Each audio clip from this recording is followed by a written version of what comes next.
Show होगा तो definitely मुझे कोई एतराज़ नहीं है बिल्कुल भी। अच्छा अच्छा। और एक्चुअली होस्टिंग में होता ये है कि it's not very time consuming और आप बड़ी जल्दी अपना प्रोग्राम करके स्पेशली लाइव शोज़ जो होते हैं आप अपने बाकी के काम कर सकते हैं ज़िंदगी के, जो कि एक्टिंग में नहीं होता। जी जी जी जी।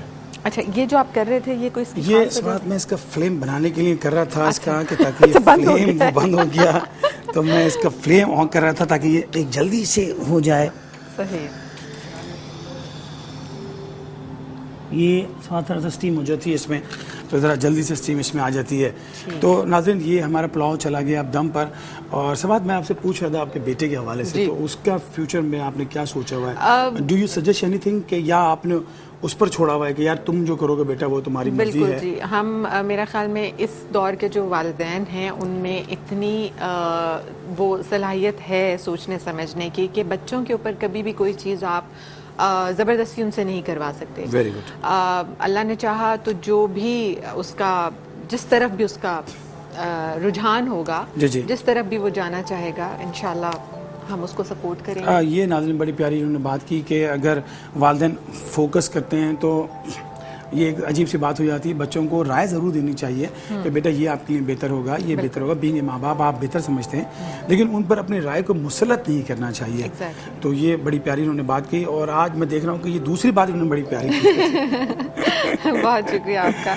अब मुझे ये याद है कि हम लोगों के वक्तों में हमारे पेरेंट्स की ये ख्वाहिश होती थी कि बस या तो ये डॉक्टर बने या ये जो है वो टीचर बने या ये तीन चीजें होती हैं, डॉक्टर, पायलट, इंजीनियर। हाँ, बस ये तीन चीजें होती हैं। अब जो है वो इतने चीज़ें आ गई हैं इस वक्त पूरी दुनिया में कि आप कुछ भी कर सकते हैं। तो आप अपने बच्चे को मतलब इतना उसको फ्री हैंड दें कि वो जो जिस तरफ भी उसका ध्यान है वो उस तरफ आराम से अपनी ख्वाहिश को पूरा कर सके और उसको वो इंजॉय भी करेगा। जितना अपनी मर्जी से वो काम करेगा उसको इंजॉय करेगा। जी तो बस ये मेरी सब माँ बाप से गुजारिश भी है। देखिए, इस बात ने यहाँ प्रोग्राम में आकर हमारे साथ पुलाव में तो हिस्सा लिया ही लिया, लेकिन माँ बाप को एक एडवाइस भी कर दी जो मैं समझता हूँ कि बड़ी प्यारी बात कही है कि हर माँ बाप को मानना चाहिए।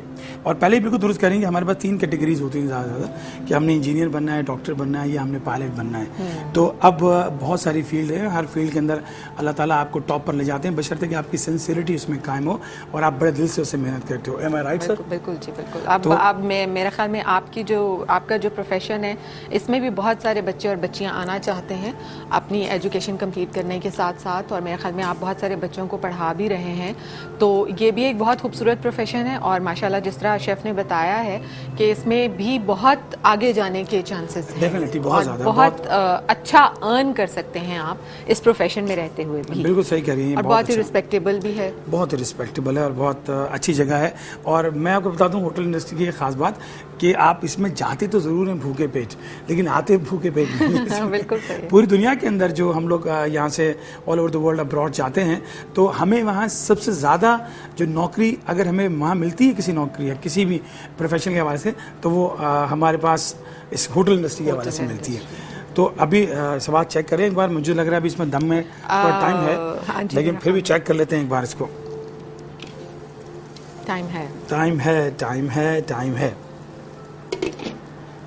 ब्यूटीफुल नाज़रीन, बड़ी प्यारी खुशबू आई, बहुत प्यारी खुशबू आई और मिक्स सी खुशबू, जैसे कि सबास कह रही है कि पुलाव और बिरयानी की एक मिक्स खुशबू है। लेकिन इस खुशबू का भरपूर मज़ा उठाने के लिए अभी सबाब भी मेरे साथ एग्री करेंगी कि कुछ देर है, क्योंकि अभी अगर निकाला तो ये ख़राब हो जाएगा। हाँ, ख़राब भी हो जाएगा और फिर उसके बाद पेट भी ख़राब हो जाएगा, क्योंकि चावल जो है वो बहुत अच्छी तरह से पके हुए होने चाहिए। सही। तो शेफ, आप मुझे ये बताएं कि आपको कुकिंग आप एंजॉय करते हैं, करते हुए डेफिनेटली कभी घर में भी इत्तेफाक हुआ है? सब बात ये आपने बड़ा अच्छा सवाल किया। मैं आपकी फज़ा से तमाम लोगों को बताना चाहता हूँ कि ये कुकिंग मैंने स्टार्ट की सिर्फ और सिर्फ अपनी वालदा की वजह से। अच्छा। क्योंकि मेरी वालदा को नहारी बहुत अच्छी लगती थी और जब मेरी वालदा को नहारी अच्छी लगती थी तो मैं सोचता था कि या अल्लाह पाक मैं किस तरह बनाऊँ कि अपनी माँ को खुश कर सकूँ। तो मैंने कई दफ़ा, ना यकीन कीजिए कि कई दफ़ा, सैकड़ों दफ़ा पता नहीं क्या क्या चीज़ बना दी, नहारी का बड़ा गर्क कर दिया।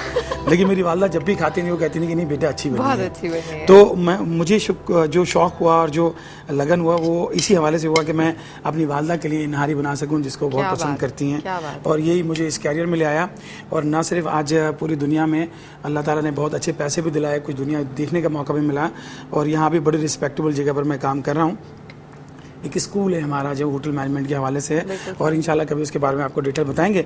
लेकिन एक सबात से बड़ा चुभता हुआ सवाल करते हैं, सबात ये बताइए आप इतने सारे लोगों के साथ काम कर रहे हैं, तो उसमें सबसे ज़्यादा कोई फेवरेट अदाकार जिससे आप मुतासिर हो कि यार इसकी एक्टिंग बड़ी अच्छी, या ऐसा कोई अदाकार जिसके साथ तुमने अब तक काम ना किया हो और आप ये सोचती हो कि नहीं यार इसके साथ अगर मैं काम करूँगा मुझे अच्छा लगेगा? बिल्कुल ऐसा था। खैर जो जितने आर्टिस्ट जिनके साथ मैं काम कर रही हूँ वो तो सभी दोस्त माशाल्लाह से हैं, हमारे कोलीग्स हैं, और वो सभी बहुत अच्छा काम करने वाले और बहुत सपोर्टिव। आपसे जो लड़ेगा वो बेवकूफ़ी होगा। बहुत सपोर्टिव है। लेकिन मुझे जो ख्वाहिश रह गई वो शफी मोहम्मद साहब के साथ काम करने की, और हसाम के साथ, हसाम काजी हमारे बहुत ही ज़बरदस्त दोनों आर्टिस्ट, बड़े ही सुपरस्टार्स, और इन दोनों के साथ अल्लाह उन्हें जन्नत नसीब करे। दोनों ही इस दुनिया से जा चुके हैं, लेकिन इन दोनों के साथ मेरी बड़ी ख्वाहिश थी काम करने की, लेकिन कोई ऐसा इत्तेफाक हो नहीं सका। हसाम के साथ एक दफ़ा हुआ भी, लेकिन वो पता नहीं किसी वजह से वो फिर मुकम्मल नहीं हो सका। तो ये वो दो लोग थे जिनके लिए आपके दिल में था ख्वाहिश कि यार मैं इनके साथ काम करूं तो मुझे अच्छा महसूस होगा। तो मैं तो अब डायरेक्टर साहब से रिक्वेस्ट भी ये करूंगा कि क्यों ना हमारे साथ ही आ जाएं आप, ये कुकिंग शो में या मॉर्निंग शो में आप यहाँ पर आएँ तो आपके साथ एक दुआ सलाम भी रहेगी, और फिर आप जो अच्छी अच्छी बातें बता रही हैं जैसे कि आज आपने बताया, मेरे लिए बहुत ही खुशी की बात होगी अगर ऐसा कुछ हो तो व्हाई नॉट। मैं तो डायरेक्टर साहब को ज़रूर रिक्वेस्ट करूँगा कि आपको दोबारा वो इस प्रोग्राम में लाएँ। डेफिनेटली, जब भी सुहेल साहब जो हमारे डायरेक्टर हैं इस शो के, ये बहुत अच्छे हैं। अभी हम कह सकते हैं कि ऑन सुहेल साहब वाकई बड़े अच्छे हैं, मुझे आधे घंटे पहले से बबलिंग करा लेते हैं। लेकिन ये अच्छा माशाल्लाह से नहीं, बड़ा टैलेंटेड इंसान है, ये बहुत हार्ड वर्कर है, मैं तो ये कह सकता हूँ उसको। बहुत हार्ड वर्कर। दोस्ती है तो इसलिए हम कुछ भी कह देते हैं, वो एक अलग बात है। वो हमारी दोस्ती है उनसे, बिल्कुल। लेकिन अभी नाज़रीन हम देखते हैं, अब सवाल एक बार फिर चेक कर लेते हैं इसको। अभी भी थोड़ा सा कसर है, ऑलमोस्ट 5 मिनट ना, अभी हमारे पास थोड़ा सा कसर है, अभी इसको निकालना, इसको ख़राब करने के बराबर होगा नाज़रीन। तो हम बेशक आपसे आज goodbye and good luck कह देंगे आपको, क्योंकि इसमें अभी थोड़ी सी कसर है और हमारे पास टाइम भी कम है, और सबात बुखारी आज हमारे साथ हैं। और सवाल हम हमेशा प्रोग्राम के एंड में ये बताते हैं कि भाई आज हम ये सवाल पूछ रहे हैं, लेकिन आज हम कोई सवाल नहीं पूछ रहे क्योंकि कॉलर्स हमारे साथ नहीं है, एक टेक्निकल वजह से। तो दम पे हैं हमारे चावल, आपने देख लिया कि इसमें कसर है, और बड़ा ज़बरदस्त ये एंड से पहले एंड कर दिया इन्होंने। लेकिन मैं रिक्वेस्ट करूँगा सबात से आज जो हम 5 मिनट के आखिरी 2 मिनट के आखिरी कुछ बातें करते हैं, तो सबात व्हाई डोंट यू आप आज मेरे प्रोग्राम में आप इस प्रोग्राम का एंड कीजिए, और व्यूवर्स से कोई बात करना चाहती हैं, कुछ कहना चाहती हैं तो please. Thank you very much. Viewers over to सजात, और ये आपसे सबात आपसे बात करेंगी, प्लीज़।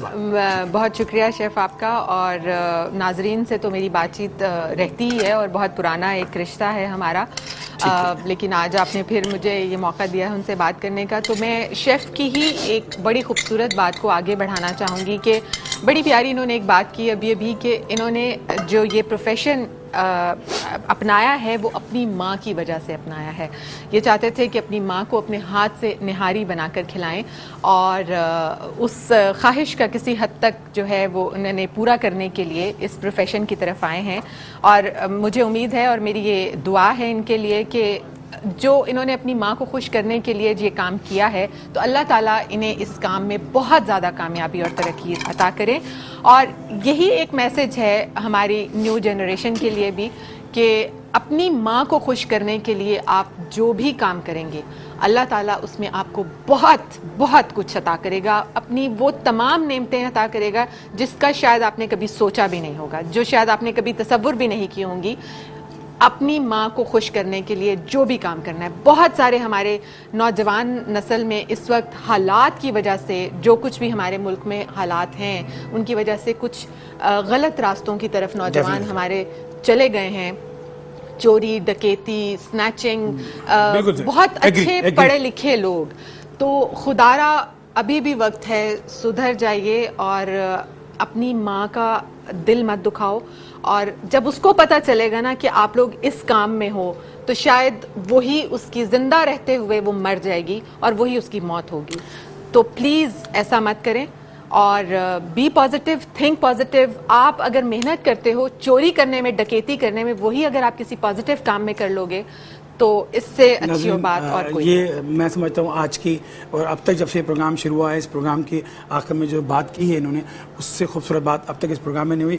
आपका बहुत शुक्रिया कि आपने कीमती वक्त निकाला और मेरे इस प्रोग्राम में। नाज़रीन, कल तक के लिए इजाज़त दीजिए, कल फिर इंशाल्लाह इसी वक्त इसी प्रोग्राम में आपसे मुलाकात होगी एक नए गेस्ट के साथ। अपना ख्याल कीजिए। अल्लाह हाफ़िज़। अल्लाह हाफ़िज़।